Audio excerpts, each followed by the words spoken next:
right now. It'll take just a brief moment. What I've found is that YouTube and Periscope are extremely fast, and Facebook takes a moment. Yeah. And I think YouTube and Periscope are close to real time where Facebook has a delay. Okay, so we already have somebody joining us. Well, maybe not. I thought so on Periscope. We are live on Periscope.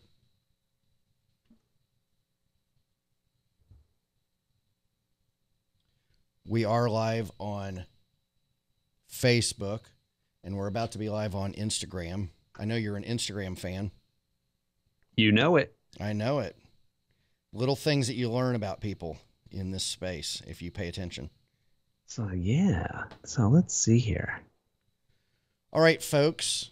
Welcome tonight to Live Video Live. We are now live on 4 platforms: Periscope, Instagram Live, Facebook Live, and YouTube Live. I can monitor the comments on 3 of the 4. I cannot monitor on YouTube at this point, but that's, I think, coming soon. So I apologize to any YouTube people that watch this in replay or are watching it now. And I've actually noticed that I have had some YouTube people showing up. So if you're one of them, I apologize. If you'd like to leave a comment, please come to the Facebook page, Todd.LIVE. Look me up on Periscope, Instagram, whatever. If you search Todd.LIVE, you're going to find me. I apologize for last night. I did not do a show last night. To be quite honest with you, Wednesday nights are a real pain in the butt getting a guest. Next week, I've got it booked with great guests, but Wednesday night is a trouble spot yet again. And I'm sure I'll fill it by next Wednesday, but for whatever reason, Wednesdays are just not a good night for doing a show at 8 o'clock Pacific p.m. I also had some Little League Baseball drama last night, and that carried over until about 8:30 in the evening. And a friend of mine on Facebook, Carlos Phoenix, was going to join me, and he let me know last minute that he could, but I was already, it just wasn't going to happen. So we're going to bring him on another night. Thank you, Carlos, for being available. We will get it soon. Maybe next Wednesday. I have an opening, my friend. And finally, I did not do a from scratch yesterday, and the reason I didn't do that is because I had Owen Video on the Create and Engage live podcast and broadcast, and that consumed the morning, and so we skipped out on the from scratch shows. And believe me, the content was getting a little bit thin on TubeBuddy. I think I covered it on Monday, Tuesday, and definitely wrapped it up today. So tonight I have a good friend of mine. He is a live streamer, a very prominent live streamer. He is involved with a company called Vitmug with none other than Jenn Nelson, who has over time become a good friend of mine, a good person to know in the live video space. And Jonathan does a show with her, and Vitmug is a video production service. Let's go ahead and bring him in, and he can tell you a little more about what he does in a moment. Jonathan, how you doing? Hey, man, I'm doing all right. How you guys doing tonight, huh? I'm doing fantastic. I'm just glad that it's Thursday and the week's coming to an end, and I'm ready to take a break. It's the last weekend before the kids go back to school. So right. It is that last. It's the last little stretch. It's the last mile. 4 days. So you've made it. And then I love those memes where it's just showing like the parents are like jumping for joy because the kids are going back, and the kids are all like, they look like they're so sad, and they're dragging their bags to school. I love it. I love those. Well, you're a father too, so your kids, a lot of our East Coast friends are going to school right now. Are your kids already in school? They've got about another week or so. Okay.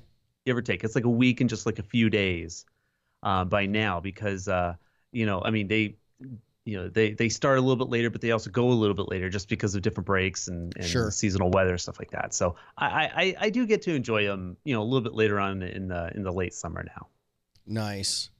So tell us a little bit about Vitmug. What's going on with Vitmug, which is video production services for the live streaming community, and you can embellish on that. And sure. Well, so Vitmug's, it was a really simple idea of bringing better live streaming production, putting it in the hands, within reach of a vast majority of people, and trying to help people be able to make better shows that just, they either don't have the time, they don't have the expertise, they don't have the the tech behind the scenes, but they've got really good content, or they're about ready to launch it. And so Jen and we kind of sat down and said, hey, I think this is a really good service. I think a lot of people would really be able to use. And since then, we've been able to to branch out, and we work really kind of hand in hand from the behind the camera as well as in front of the camera perspective of live streaming, and really just kind of really be able to give you a really hands-on approach to it, as opposed to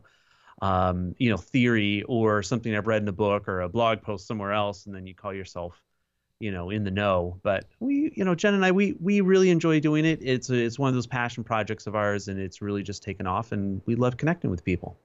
So, I honestly, aside from Let's Live Stream, I honestly don't know what shows you produce. Do you have like a list of shows, or, So what we've done is that, I mean, Jen and I go back and forth, and, we'll produce her show with Wine Antics. And, that's a really great show in that, I'm talking on the production side. I mean, the content Right. show always brings something. It's always something fun, interesting.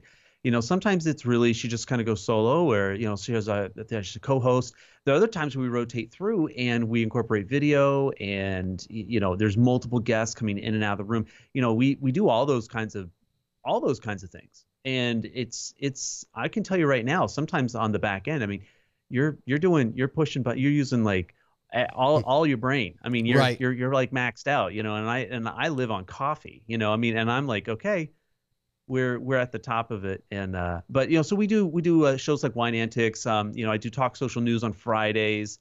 Like tomorrow we're doing a show, and we're going to be talking about how to make a content calendar on Trello. So it's live, and then we're just going to go straight over to to Trello, and we're going to do a walkthrough on how to make a content calendar using it, and taking live questions and answers. And that's just part of the things that we do.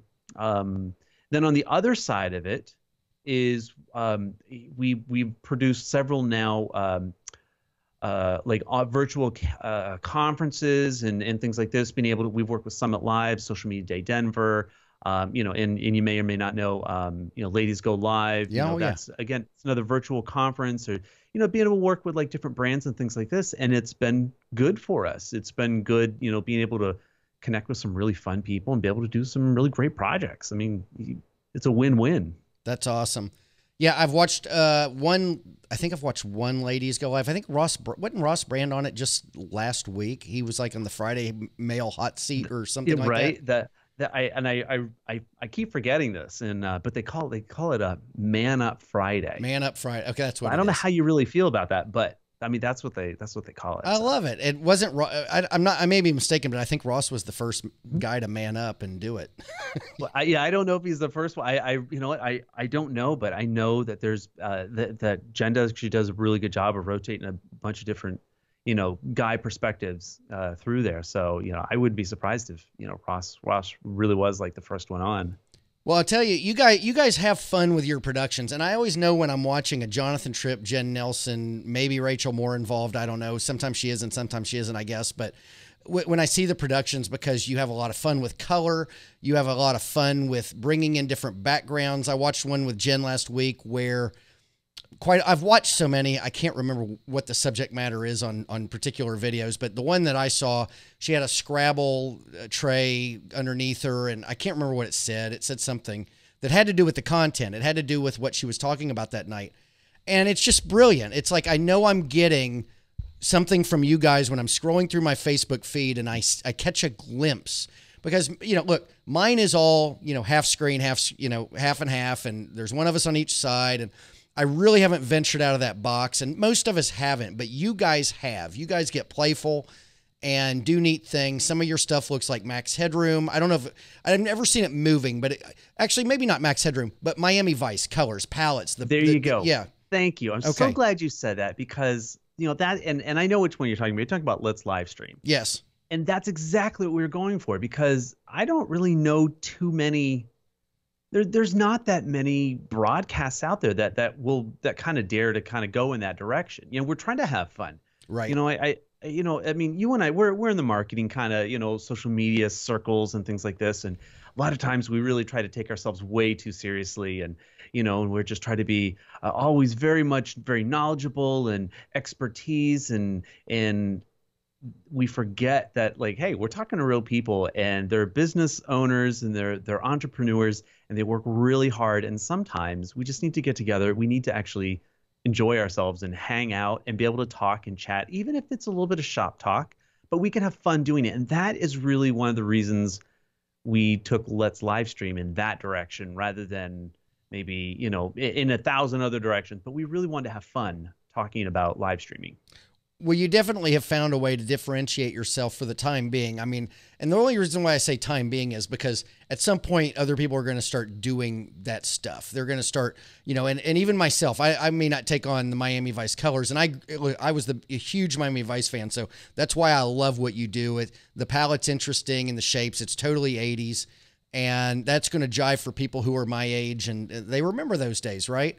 But I might do something different with a different kind of something going on, but who knows? It's just always trying new stuff and having fun with it. Like you said, don't take yourself too seriously, but keep in mind that a lot of the people that you're going to be talking to are indeed taking it very seriously. So you got to find that balance.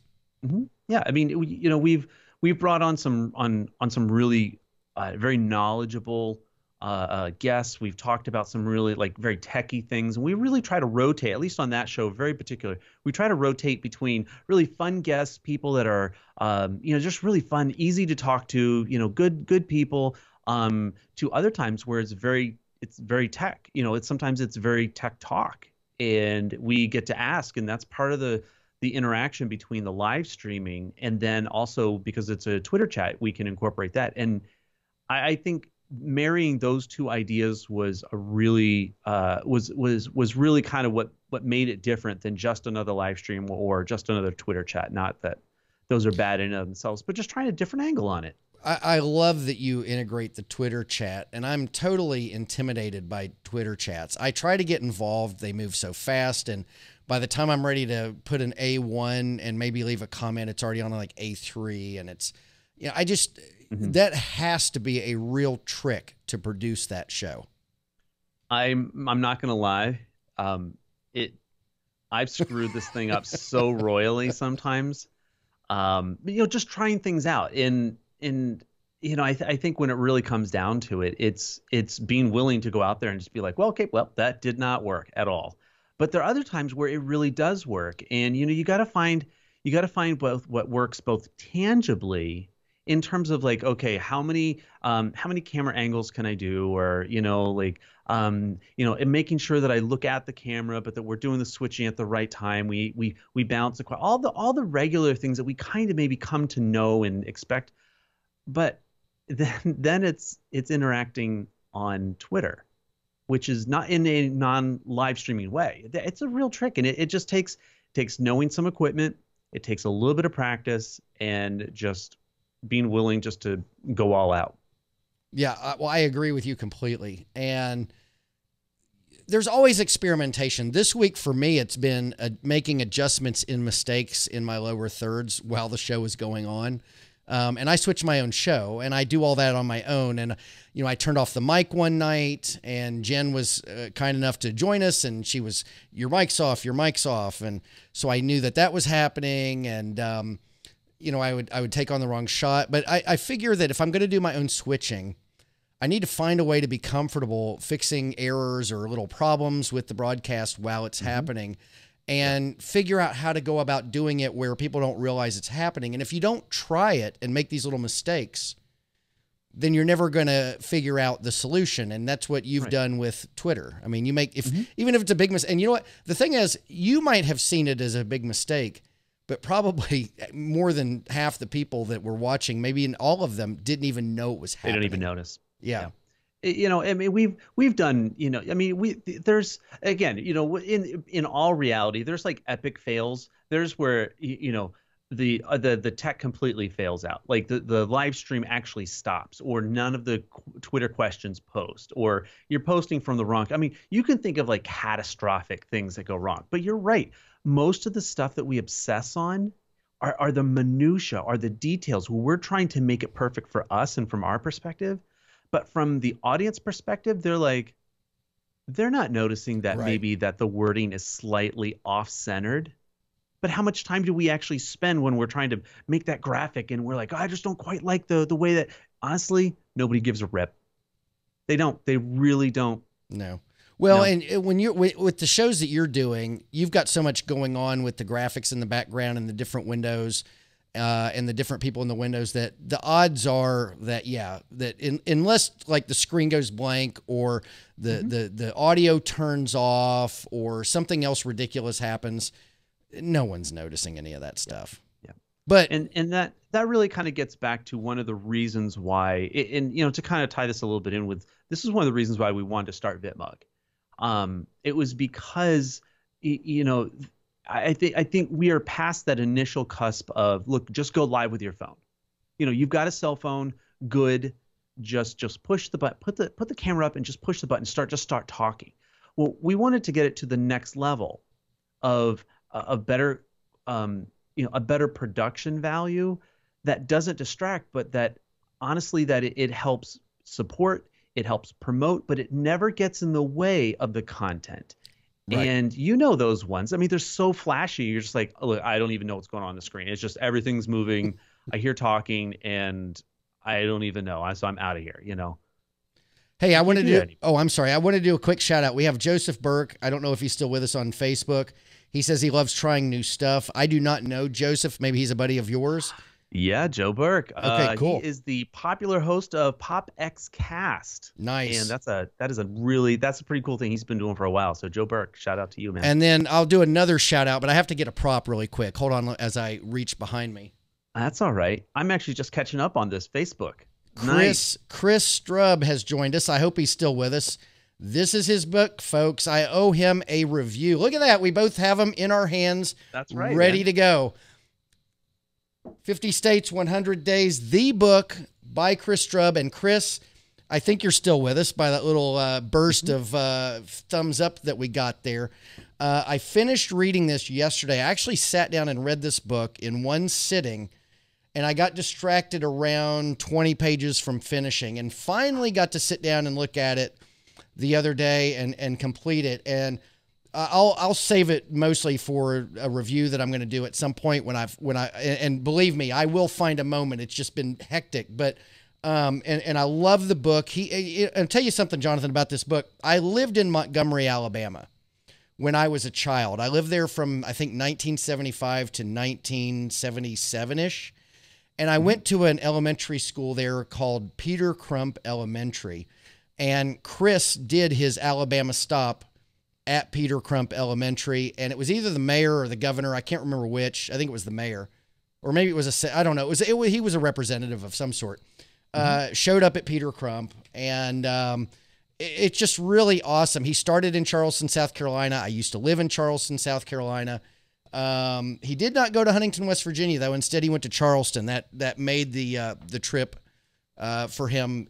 I guess that made more sense than Huntington. But what a great book and what a great read. Chris is a great guy. Thanks, Chris, for being with us tonight. And then I just wanted to shout out, although we've lost them in the last minute or two, but a few minutes ago, we had a huge Twitter crowd. For me on Twitter, usually I have one or two people if I'm lucky. We had 4 or 5 for the longest time, and something happened a minute ago. I don't know what it is, but they dashed out on us, or my counter's not giving me an accurate result. So Jonathan, I wanted to ask you, because I'm doing this show 4 nights a week at 8 o'clock, and 8 Pacific. Yeah, Pacific. That's a so big deal. It is a big deal, but I figure people on your side of the country are laying in bed and flipping channels and playing with their phone, and more they're going to be playing with their phone or their iPad, right? And maybe it becomes a thing that people start watching Facebook and Periscope at 11 o'clock at night. Maybe it already is a thing and they just haven't found me yet, but whatever. It's kind of a show about nothing, like a kind of a Seinfeld thing. We talk about life. Wherever the conversation goes, it goes. And you and I were talking today about what we might talk about tonight. And I told you the difficulty I was having arranging guests for 4 nights a week. And you said something about doing something similar for at least 250, maybe more episodes before you wound it down to 1 episode a week. So I just kind of wanted to ask you about that. What were you doing when you racked up that much volume in a short period of time? Were you going every night? What was your show and what was it about? So at first, all right, so the kind of the pace of it went, I say we as in the people that I either broadcast to or those that would join us live eventually. I was doing about 2 shows a day. I was just going live for a specific reason, not just to be like, hey guys, it's, you know, I'm out drinking some coffee, or you know, I'm out checking my mail or something like that. It was, look, we're going to talk about this. We're going to talk about this topic, or we're going to interview this guest, or we're going to, you know, something like that. And at first it was just on Periscope. So it was just me to everybody. And this was back in the day when Periscope, and you guys, if you guys have been watching, and by the way, hey, Pat Durham on Periscope, I see you there. See, and again, see, Pat is somebody that's been watching me since my Periscope days, right? But Nice. this Periscope, this was back in the day when you would have to start your whatever the first image that it caught on Periscope was the show card. Now they update it so that it kind of refreshes and keeps you up to date. But, you know, we would do all this kind of stuff. So we would, you know, you'd start the broadcast with this, you know, with whatever it was that you wanted up front, and then you would go into the show. I mean, so I remember doing all those, and that was fun. You know, that was back when like broadcasting was on Periscope and things like this. And, you know, that was really kind of just got the momentum going. And then from there, I was invited over to Blab and said, hey, Jon, you got to do this. And I was like, it's another thing. I don't want to do another thing. And, but one thing led to another. I went over there and I loved it. And that was when we started doing, I started doing a simulcast, and then I dropped Periscope and I went full time on Blab. And that was where we started doing the shows, and we were doing them 5 days a week at 10 o'clock in the morning, East Coast time. So you California people, you guys were just waking up, right? You know. Well, and so, would you want to return to that kind of programming again? You know what? I'll be honest with you. I could, but I would never want to do it by myself. Not again. Well, you know, I sometimes question my wisdom already, and I've been doing this now for 2 weeks, and I've gone straight. I missed yesterday. Mm-hmm. Like I said at the beginning of the show, we had a little bit of ugly baseball. Your children are young still, I think. Do you have any in Little League yet? No, not well. The one is old enough. He doesn't like to do Little League. He does Taekwondo. So okay. I mean, he's a different. Baseball has ugly drama, like Roseanne, not even as funny as Roseanne. Ugly, just silly, ridiculous, repugnant drama that happens. And that happened last night. And like out of the blue, we're like at practice and enjoying ourselves. And one dad decides he's just going to tip over, and he reached the tipping point, and it was kind of bizarre. And, you know, I kind of got caught up in it.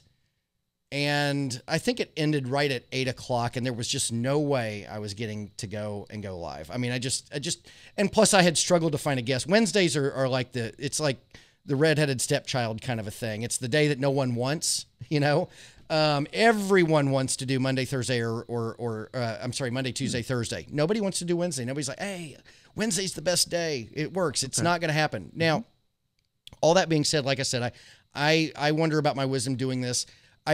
You had more of a structured show. This is not a structured show. This is whatever happens. We talk about life, talk about this, talk about that. And what I think is going to be good about this show is, as I get to know people better and I have people as recurring guests, it's more conversational, less interview, less getting to know. And I think that's where it works. Like when I have Ross on here, when I have Jenn on here, and actually I feel that way with you tonight. You and I have worked together once on my podcast, and we've private messaged a lot, but I've seen you enough live. You maybe have seen me, but I feel it with you. But, you know, if it's less of a get to know you show and more of a, hey, let's just hang out and chit chat for a while, then I think it's going to work. And time will tell. I mean, if after 3 or 4 months, I'm still at one or two viewers. Actually, we're doing, tonight's great. I mean, we've got 8 on Facebook. We've got 2 or more on Periscope. I don't think Periscope's very accurate. And I don't think Instagram's always accurate. We've had a bunch of people pop in and out of Instagram. I don't know who's with us. Bree Palmer showed up in Instagram. I know she's traveling. She's traveling right now, but, or in the morning.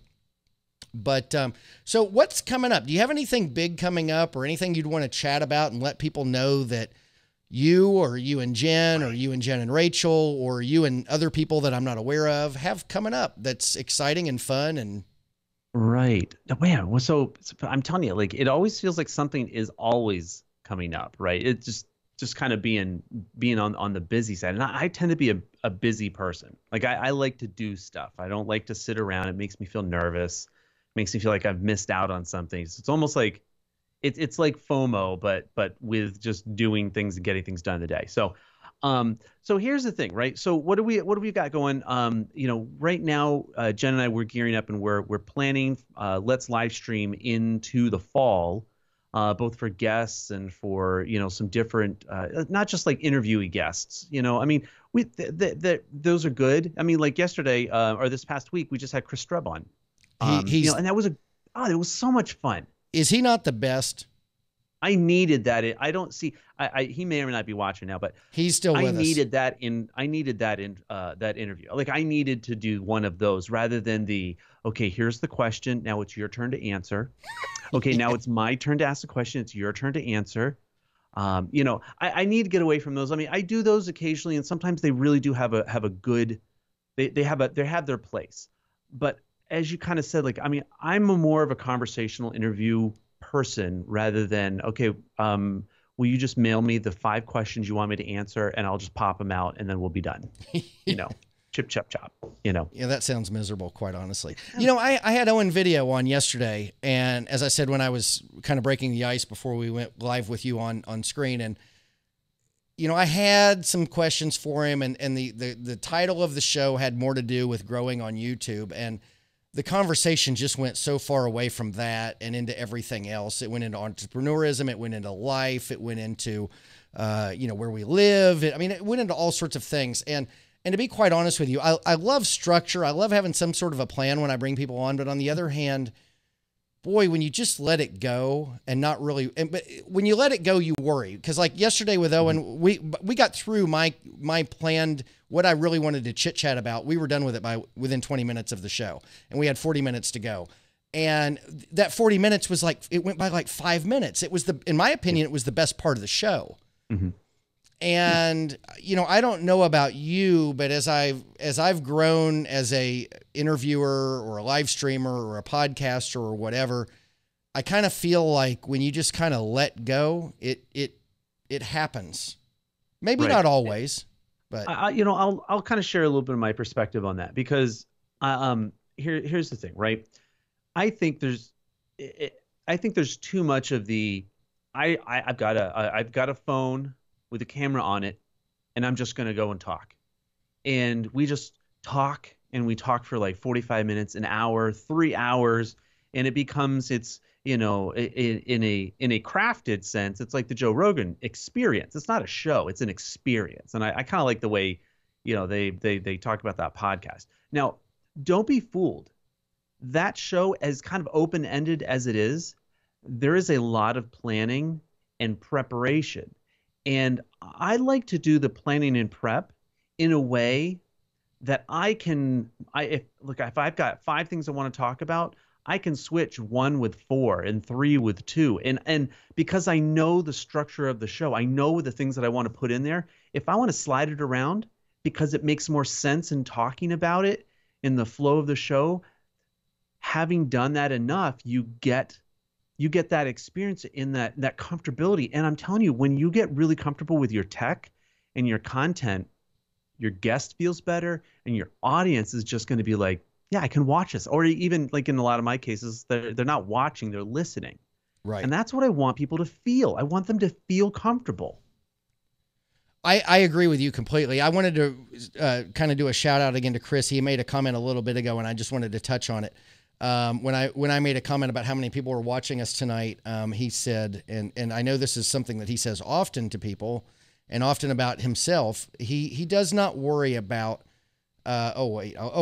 how many viewers you have or how many zeros. I think he said something recently where he said something, I don't really care about how many zeros are behind my Instagram number. Like, it's just, I want, if I've got 10 people or 12 people there that are really tuned into what I'm doing, that's what I care about more than having, a 2,000 there and no one's listening. And I agree with that completely.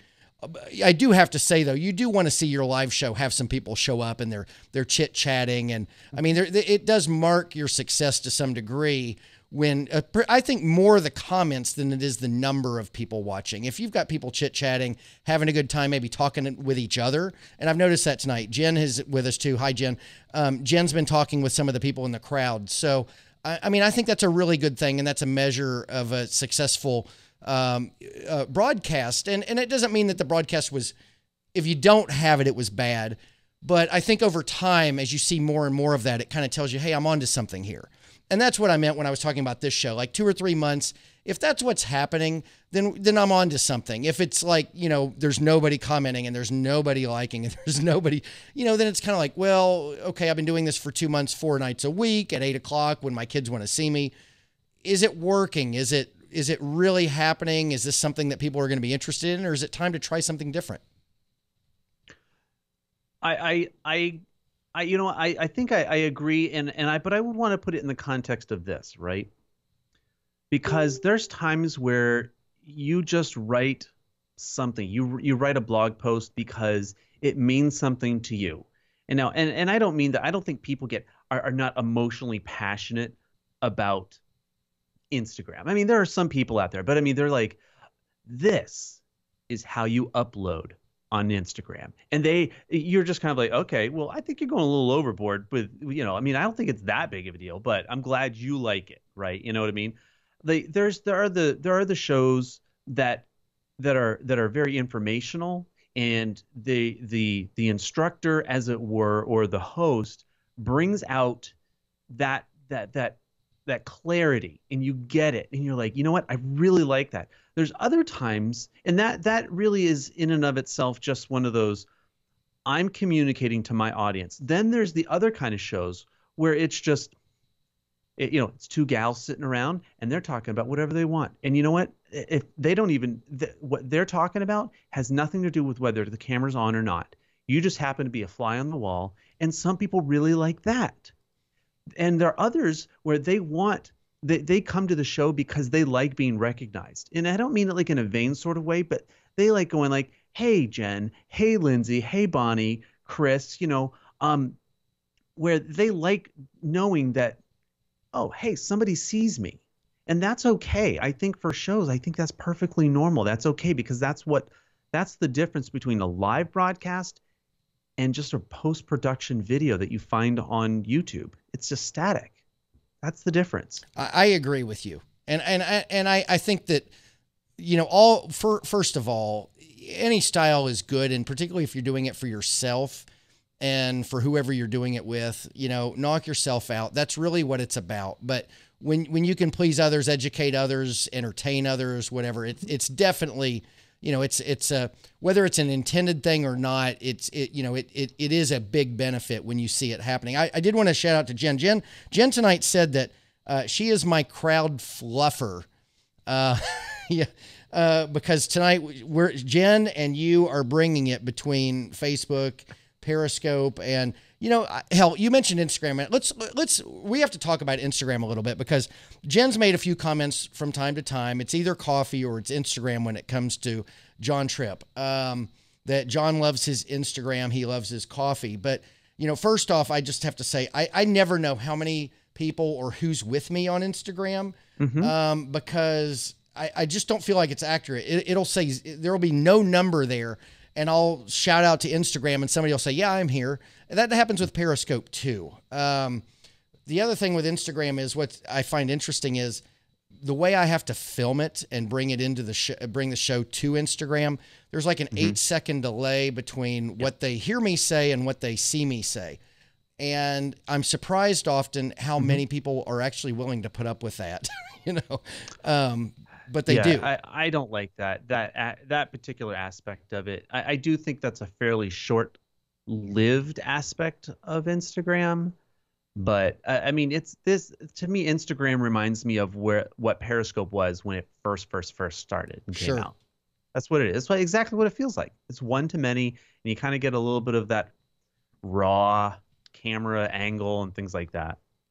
Jen can't believe that I shouted out the fluffer comment, but it is what it is. It's live. Yeah. Things just happen, and this is a show about anything. Hey, I wanted to, okay, so going back to Instagram, you made a comment about how some people love it, some people hate it, this or that, and I've been trying really hard to generate some sort of interaction with people on there, and it is a real pain of a platform to get anywhere. I mean, it seems like 90% of it is bots.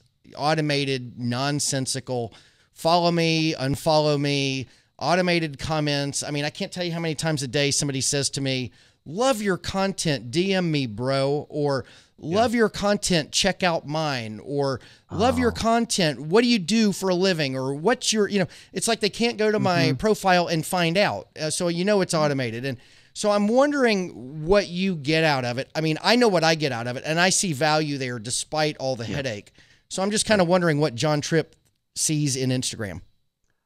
Well, Instagram to me is, first and foremost, it is a platform to display. Okay. And what I mean by that to me it's a platform to put it out there. And I mean, for it's pictures and short video. So it's not a blog post. You're not getting SEO value out of it. This is not, throwing up,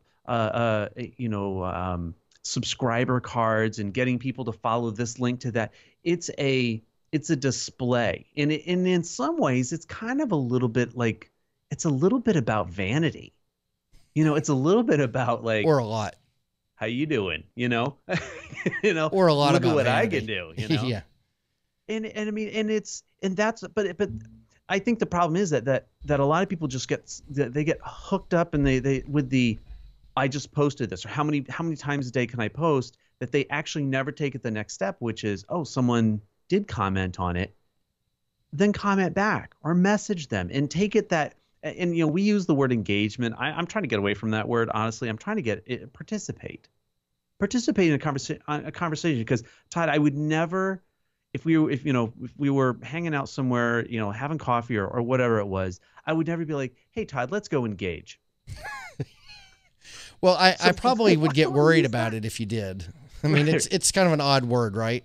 It's an odd word. I mean, but I'm also not, in the back of my mind when I'm hanging out with you, I'm not going, okay, what's the ROI value on our conversation tonight? I'm not thinking that way. I'm going, look, I want to go on because I want to participate in a show. I want to talk about whatever we're going to talk about on the show, whatever it is. But people miss that factor when it comes to Instagram, because they're so like, everything is the perfect thing, and the intros and outros. And I'll be honest, I think there's a value to it, producing good quality content, but just don't it's like throwing paint on the wall. Just, you got to do more than that, than just post a picture and just walk. I mean, to be honest, though, I mean, you talk about follow, unfollow. If you haven't followed me in about a year, I'll probably unfollow you. I just how do you know who followed you a year ago? And I don't know. I'm guessing, a pure guess. But if I get that feeling that you're just, I'll unfollow you. But I do follow and unfollow people kind of regularly. I mean, if someone's engaging, they're like, they like my stuff, or they're commenting and things like that. I mean, I'll follow. But if I like to rotate through, because I like to see a lot of different people's content. This is not like, I don't have particularly like a brand loyalty where I'm like, it's been 10 years and running, I've been following so-and-so on Instagram. It's just not going to happen. That's not what the platform's for. Sure. I want to see what people are doing now, producing now. So who do you think rocks it on Instagram? I mean, who, like, when you get up in the morning, if you were going to see somebody on Instagram, who does it for you? Who do you want to see? That's a good question. Okay. So different kinds. I like Chris Cubby. I like a lot of the stuff he puts out there. Chris Cubberness. He's awesome. He's got a great head on his shoulders. I mean, he knows how to market. He's got a good eye for design and things like this.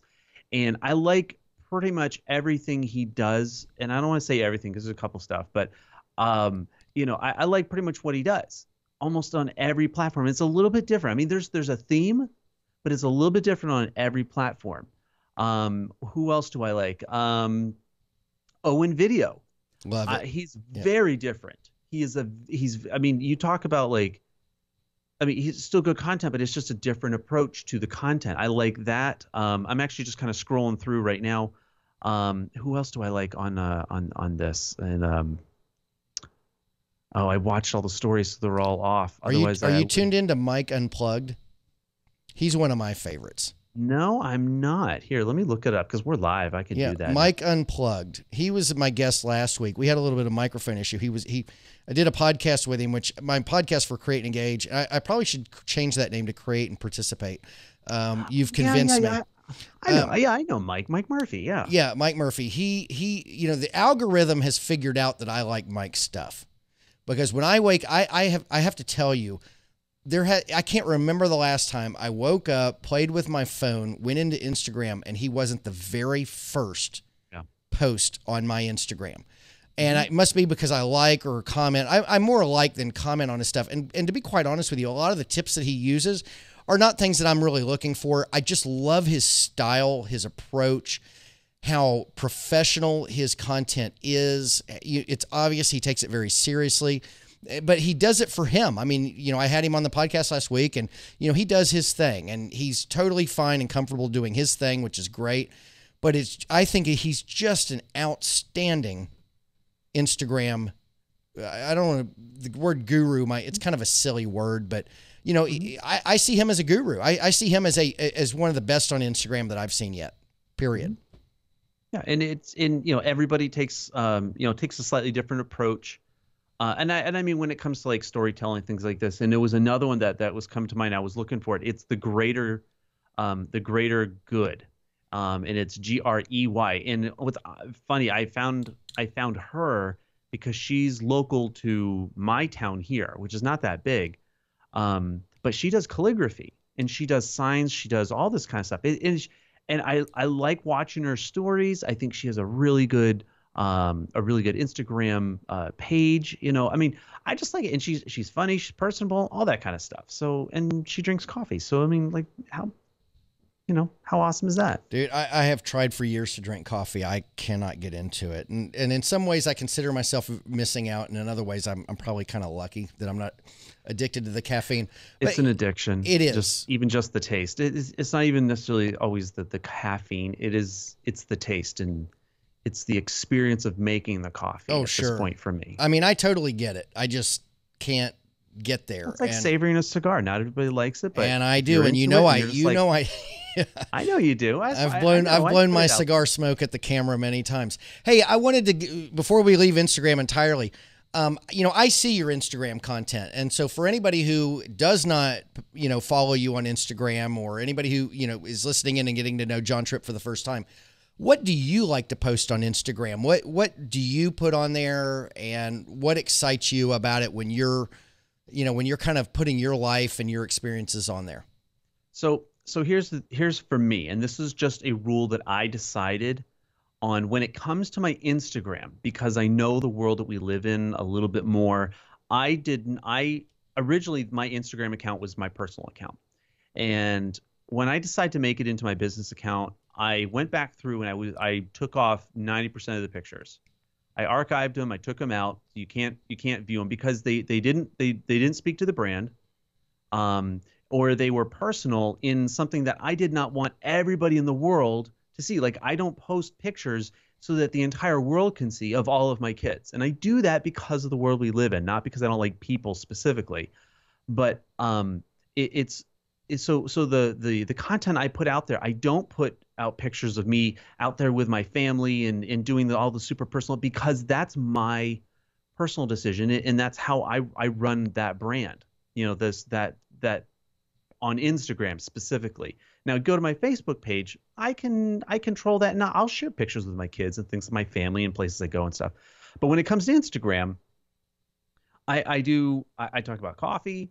You know, just as like, that's a personal thing, you know, that's kind of like the personal aspect, but I do inspirational stuff, you know, and I try not to go over the board, not like the just whatever the picture is, and then just throw some kind of a weirdo comment up. But I try to balance it out.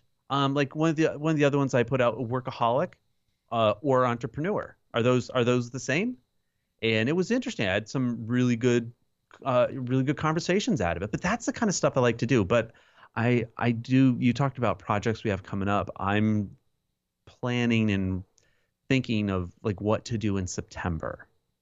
What to do next? Like, what's that thing that's going to be just a little bit different on Instagram? Not like crazy different, but like switch it up on Instagram. So I like it. Every month you could take on a new theme and just kind of mix it up and try to do something different. We got a question from your friend Joe Burke. He says, and you probably see it on your end. Speaking of Instagram, Jonathan, how did you acquire 18,000 followers? For those of us lacking, give us your secrets. So, there's a couple different ways to do it. I'm going to tell you first off, the way not to do it. Don't buy followers. Okay, that's the first thing. Just don't, like, there's a temptation out there just to have a service, and you pay a service and they'll cycle through and just have people to follow you. Don't do that. Okay. So now, having said that, how did I do this? How did I get to 18,000 or whatever it is now, 18 and counting?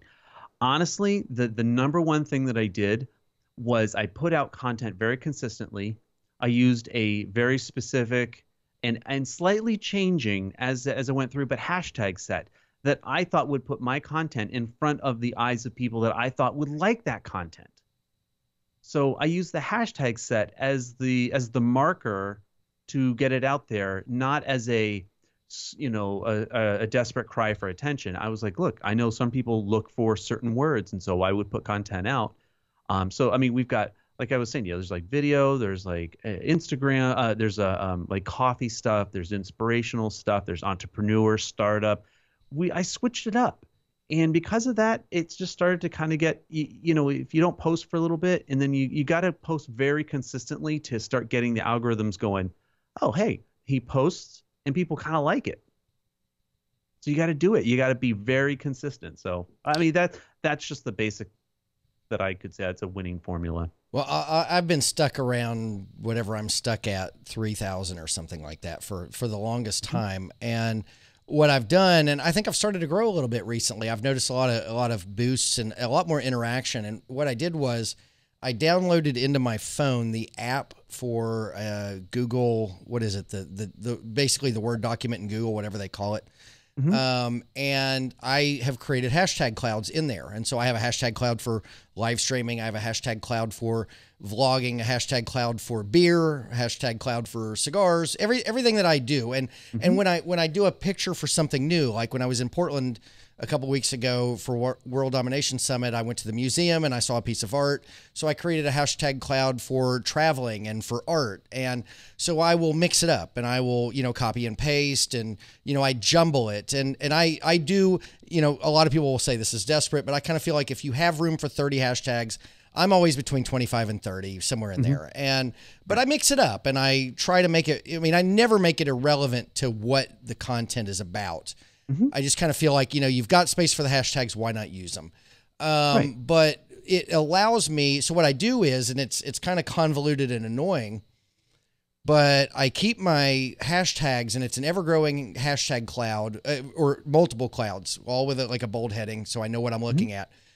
And then I copy what I want over into Notepad where I do the typing of the actual comment. And that's how I kind of configure my description or comment or whatever it's going to be. And then I copy it from there and then go put it into Instagram. And mm-hmm.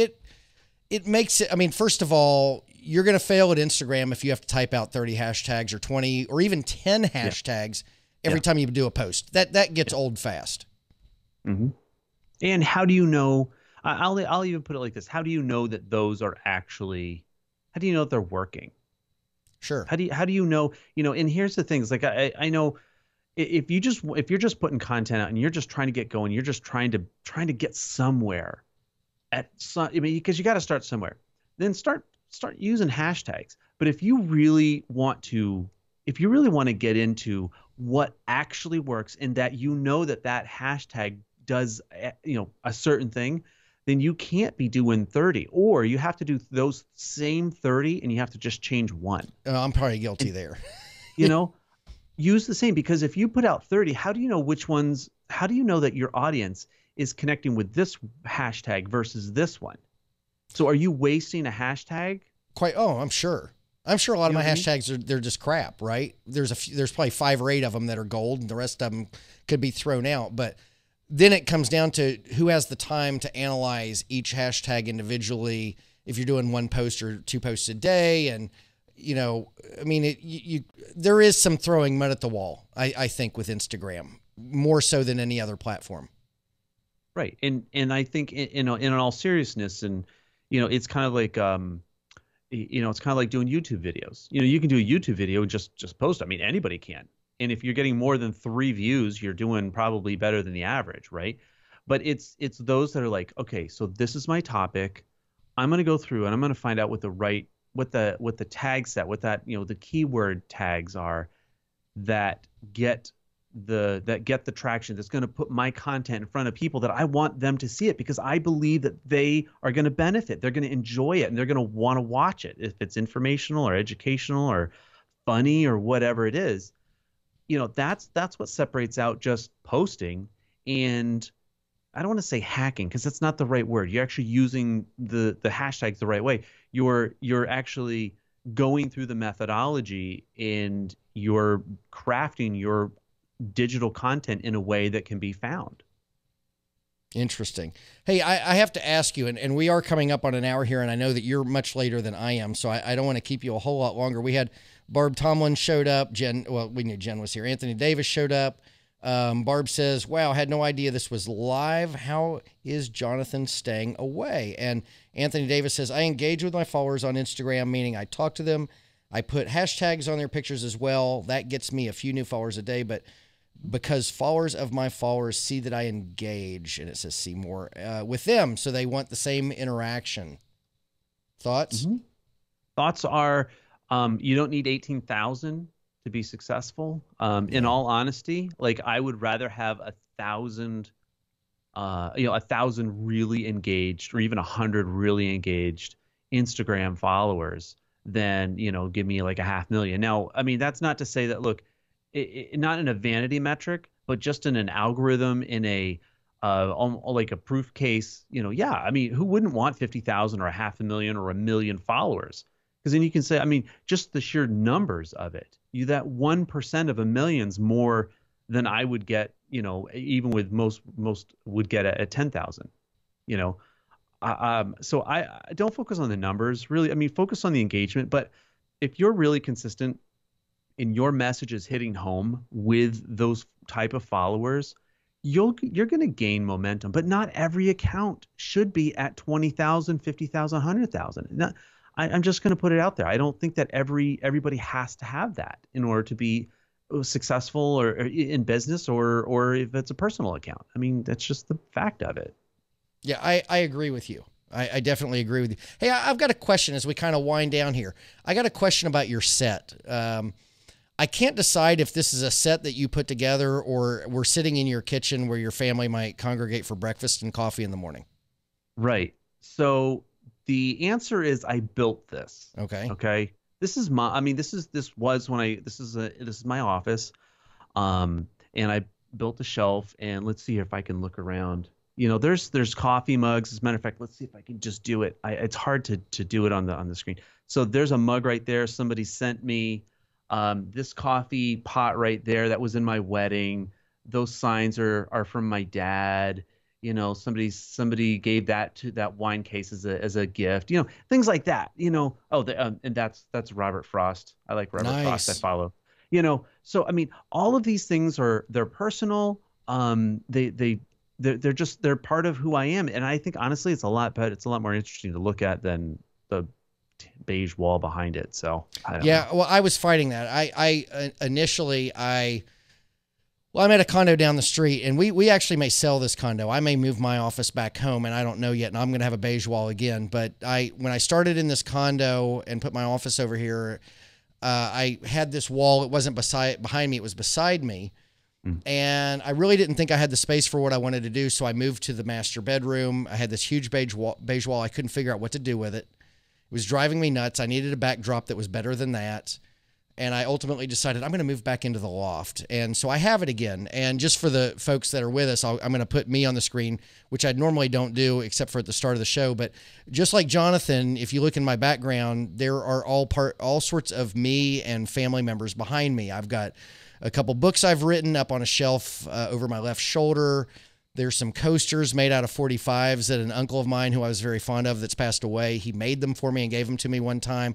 I've got my big stack of Mad magazines, a few pictures. My grandmother was an artist. There's a piece of her artwork behind me. I mean, so I've done the same thing, Jonathan, that you've done. I've kind of made my background a part of me, and I change it a lot, actually. Subtle things, though. Like if you watch my show often enough, you're going to start noticing the little things that I change almost for every day. Like every day I do, there's a couple things I move around. And, you know, so it's the challenges to any listeners to try to figure out what it is I do, but they're very subtle. And quite honestly, when I'm doing a split screen, I don't know that you're going to always see them. But yeah, it's just important. The field of view, right? Yeah, exactly. Yeah. But it's just important things to me for my background, and I felt like it was a fun way to do. And I'm happy to see that you kind of thought the same thing. I mean, it makes for a warm background. There's a lot of cold backgrounds. There's a lot of ugly backgrounds. There's a lot of beige walls or white walls. Right. And it's nice that when people kind of do something different and spice it up just a little with their personal stuff. Yeah, and that's the way that I broadcast. It's me. I'm not, you know, I'm not somebody that I don't pretend to be somebody that I'm not on screen, you know, failures, you know, stumbling over words or whatever it is. And it goes all the way down to, I mean, every single piece of, on this shelf. I mean, like that dark triangle up here, yeah, right there, that my dad made that for me when I was, you know, a kid. That was a toy for me when I was so every piece up there has meaning. And yeah, now I see it on the I see it on the full screen. But see, everything has a meaning, and that to me is why I like it. I mean, I made the shelves and I put them in the way that I wanted to, and that's what I look at when I'm seeing yours, because I mean, I know I can see the full screen here. That's what I like. I like to see that personality. I like to see like, you know, that's me. It's not just another beige wall. Yeah, I've got a lot of the stuff in my background have to do with people who are no longer with us, and you know, it's kind of my, you know, it's a tribute wall. It is. It's a tribute wall. Everybody who meant something in my life, they've got. And you know, look, there's Chris Straub's book. I mean, he's on the tribute wall. I don't know if he's still with us tonight, but yeah, Chris, you are on the tribute wall for life, my friend. Hey, Jonathan, I know it's getting late where you are, and I feel like you're just one of those people I feel like I could talk to all evening long, but we don't have that luxury. We both have lives and families and businesses and things going on. So, you know, I do want to let you go to bed, but you know, in closing out, as I always do on every show, and I think we all almost always do, is let the folks know where they can find you. If they want more of Jonathan Tripp, Vitmug, Let's Live Stream, your Instagram account, whatever, where can they go and find you? So, just right off the bat, I mean, if you want to know more about me, probably the best place to go is you can go over to Facebook and just look up Jonathan Tripp. You find a fan page and things like that. If you want to, you can follow me on Instagram at Jon Tripp, JONTRIPP. But if you want to be able to work with me and things like this and see what the things that we're producing, you definitely need to go over to Vitmug. That you can find that at vitmug.com, or you can go over and you can check us out on Facebook and Twitter. And that's our passion project. That is now quickly taking over. That is the full-time thing. We really love it. You know, making and crafting live stream content for, you know, solopreneurs to small to mid-sized businesses, conferences, you know, and it's really taken off, and really just, you know, if we were to use a word, I would use the word social streaming, and really making that some of the most watchable content that's out there. And so, you know, that's what I would say. If that's how you want to you know, connect with me, I love it. I always message back. So. Well, hey, you know what? I find it such a privilege to have you as a friend. Jenn's with us still.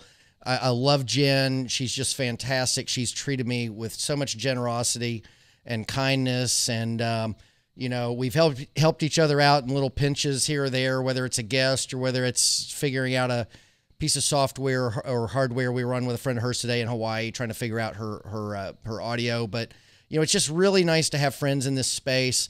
This is my second broadcast with you. I have the best time when I'm with you. I hope that at some point we find ourselves at the same venue and can hang out, have a, you know, maybe I'll try to have I actually can drink coffee. I just don't do it, but we'll have a coffee, we'll hang out, and you'll have a cigar, and so well, I'll put it out there. No, yeah, no. I'm all willing for that. Right? Yeah, I'm not going to make you smoke a cigar, but seriously, I look forward to that day when we get to hang out in person and chit chat and get, you know, kind of pull the curtain back. And it's always nice. Everybody I've met live in person at a venue or something, it really makes things nice when you go back online, because it just changes everything. But again, thank you for your time tonight. It was just a pleasure having you on. Thank you, Todd. It is really, I always love hopping on and listening and now chatting with you guys. And you guys have a great listening and watching audience. So, you know, I'll be catching you guys live as we do stuff. But Todd, it really was my pleasure, man. Thank you so much. Hey, great. My pleasure as well. Hey, thank you everybody for joining us. We had a lot of Facebook people here tonight. Thank you, Jenn, for sharing it out. Everybody else who shared it out. Quite honestly, I don't know who all did, but thank you. Thank you for sharing it on Twitter. Instagram people have already, you know, the 1 hour at 1 hour. In fact, we just now have gone 1 hour on Instagram because it just turned off. So they're not with us anymore, but thank you if you happen to go somewhere else and watch. And folks, I will be back with Live Video Live on Monday. I have next week filled up except for Wednesday. So of course, if there's any people that would like to be on the show that are still with us, you're welcome to private message me through Facebook and we'll bring you on. And, even if I haven't met you, you are welcome on my program and we'll break the ice and figure it out and have fun.